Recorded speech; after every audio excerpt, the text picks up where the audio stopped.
স্বজনদের বিদায় জানানো, ট্রাকে গৃহস্থলী মালামাল তোলা আর মুখে দীর্ঘ প্রতীক্ষার পর বাড়ি ফেরার স্বস্তি। সিরিয়ার হাসাকা প্রদেশ থেকে ঐতিহাসিক শহর রাস আল আইনের উদ্দেশ্যে ছেড়ে যাচ্ছে বাস্তুচ্যুত কুর্দিদের প্রথম কনভয়। চলতি বছরের ২৯ জানুয়ারি সিরিয়ান ডেমোক্রেটিক ফোর্সেস এসডিএফ ও সিরিয়া সরকারের মধ্যে হওয়া চুক্তির পর অবশেষে শুরু হল অধিবাসীদের নিজ ভিটে মাটিতে প্রত্যাবাসন প্রক্রিয়া। প্রথম দফায় হাসাকার বিভিন্ন আশ্রয় শিবিরে থাকা ৪১০টি কুর্দি পরিবার নিজ শহরের পথে রওনা হয়েছে।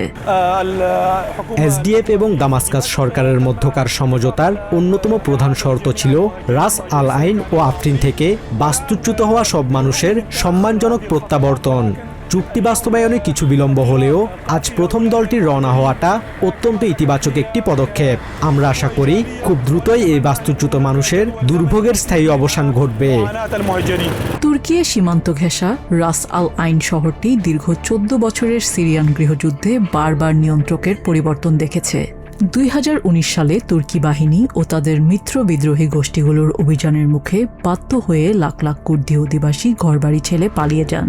বছরের পর বছর শরণার্থী শিবিরে চরম কষ্টে দিন কাটানো এই মানুষদের কাছে এই দিনটি ভীষণ আকাঙ্ক্ষিত। আজ প্রত্যাবাসনের প্রথম দিন, আর এই দিনটি আমার কাছে ৭ বছরের দীর্ঘ বাস্তুচ্যুতির কষ্টের চেয়েও অনেক বড়। আমি ভীষণ আনন্দিত যে অবশেষে নিজের মাটিতে ফিরছি।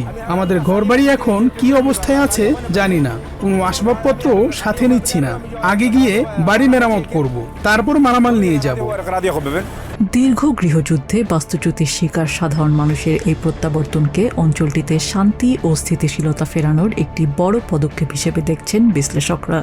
তবে বছরের পর বছর পরিত্যক্ত থাকা বসতবাড়ি পুনর্নির্মাণ ও নতুন করে জীবন শুরু করাই এখন রাস আল আইনে ফেরা কুর্দি পরিবারগুলোর সামনে মূল চ্যালেঞ্জ।